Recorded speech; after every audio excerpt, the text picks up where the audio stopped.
वणने तू जुमारियूं अला असी डोथियड़ा वलरवारियूं अला असी मारुअड़ा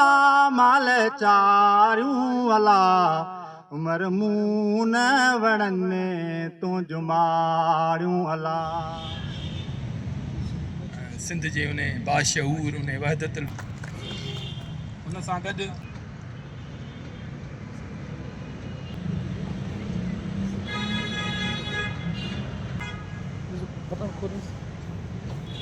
लऊं लतीफ़ चे फना क्या फिराक तोड़े चिकनन चाक तबे आह नस्ल नाम हथ करे डोर मदियां धार डोर दियो हथ करे डोर मदियां धार कोड़े लख हज़ार इन ऊंधा ई अंधा कया। हिकिड़ी जंग आहे ऐं जेको हले थो ऐं उन हिकिड़े लोक सॼो जॾहिं लहवारो वहे पियो उन में कुझु उभारे हलण जी कोशिशि कंदड़ जेके दोस्त आहिनि उहे नज़र अचनि था त उन्हनि ॾांहुं माण्हू मुतवजा थिए थो। ऐं असांजो साईं जानण चंद जूनियर साईं जानमंद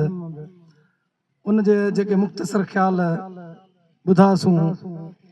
त ही माण्हू असांखे मां हींअर बि मुमकिन आहे मां ग़लति बि हुजां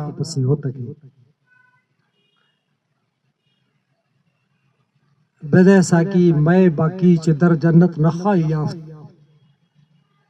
बेदैसा की मैं बाकी चिदर जन्नत न खाई याफ्त गुलगश्ते मुसल्ला किनारे आब रुकना बाद गुलगश्ते मुसल्ला रा तसौफ उन जी रमज़ उन जो रूह उन जी गर मूंखे त ईअं लॻंदो आहे त इहो असां सिंधी माण्हुनि जो जेको रूह आहे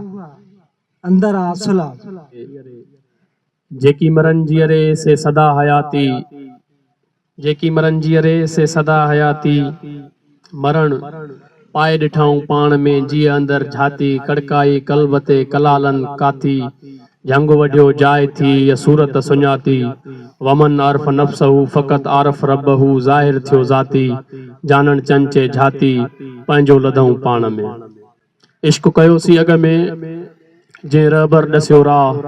ॾसें दग दोज़ख जो त कईसें काहो का मांझी गिड़िया मच में सदको करे सा चढ़ियासें जॾहिं चोट ते त उते थी आगाह अहद अहमद हिकिड़ो सुञातोसीं अला जानन चंचे या सलाह आमन वरती इश्क। जानन चंद साईं जे फ़िकिर में उहो जेको तसलसल आहे उन में पंहिंजे हिसे जो रुगो ॻंढियूं अचूं पिया ऐं शल इन फ़क़ीर जे इन कतार में शल आख़िरी उन सिफ़ में जेकॾहिं असां ॻणिजूं त इहा असां खां वधीक इहा असां लाइ ख़ासि करे मुंहिंजे लाइ इन खां वधीक ॿी का ख़ुशबख़्ती न हूंदी जो आउं फ़क़ीर जे कुणे फ़क़ीर जे सुंग सां ॻणिजां ऐं सुञापजां इन खां वधीक ॿियो मुंहिंजे लाइ को इनाम इकराम न हूंदो। फ़क़ीर जानन चंद साईं सिंध जे तसव्वुफ़ अंदरि ऐं पोइ पूरे सॼे जहान खे ॾिसूं पिया हर खिते जे जेके फ़िक्री रवायतूं आहिनि उन्हनि खे जेकॾहिं कंपेरेटिव उन्हनि जो जाइज़ो कयूं पिया त फ़क़ीर जानन चंद साईं पंहिंजे फ़िकिर में पंहिंजी शख़्सियत में पंहिंजी हूंद में पंहिंजी रहणी करणी में हिकु जुदागाना हैसियत आहिनि हिकु अलॻि सां तारुफ़ आहिनि करणी तां सभु को कहे रहणी औखी ज़ात रहणी औखी बात पदरी थींदी ज़ात रहणी मां रोहल चए पाण सां छो जो हक़ीक़ी माना में ते अलाए छा हलबो सो तवक्कल जो भाई ऐं इहा तवक्कल फ़क़ीर थी अचे शायदि शफ़ीक बल्खी खां इब्राहिम अदम जो जेको ॾाढो आहे त शुक्र कंदा आहियूं नाए तूं पंहिंजो ॿुधाए तूं कीअं कंदो आहीं ते फ़क़ीर खे जुदागाना हिकिड़ी हैसियत बख़्शे थी तसव्वुफ़ जे साहिब खे इहा ॻाल्हि रखी त सिंध भले ॿियनि मामलनि में आहे पर हिन खां अञा अॻ जी बि हू जेको सॼो पंधु थियो त नौजवाननि जी ईद ऐं तफ़हम हा आया यार जी मुमें दावते जी आया यार जी मुमें दावते जी माउ पीउ जो छाए अजीजन जी नाया माओ पीउ जो छाहे ओ अजीजन जी नाया पंहिंजे यार सोणे संदड़े जी आया पंहिंजे यार सोणे संदड़े जी आया सफ़ा साफ़ ज़ाहिर हो को पई हलाया सफ़ा साफ़ ज़ाहिर ओ हो को पई हलाया पंहिंजे यार सोणे संदड़े जी आया पंहिंजे यार सोणे संदड़े जी आया दाड़े ढोला ने माणीअ खे नींदा आऊं को जाना पंथ के चजो आऊं को जाना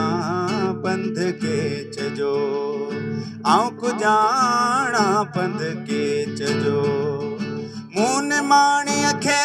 नी दाड़े ढोला ने माणीअ खे नींदा आऊं को जाना पंथ के चजो आऊं को जाना पंथ के चजो आऊं को जाना पंथ